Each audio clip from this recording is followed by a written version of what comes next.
Farm Animal Day focuses attention on the humane care of farm animals.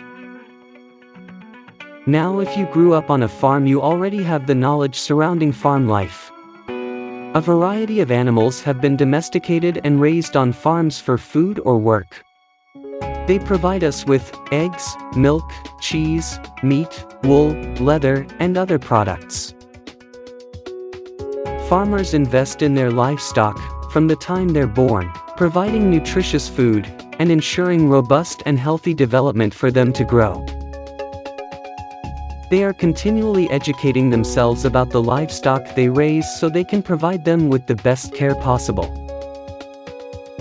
Some farms still allow school children and adults to visit them for education purposes.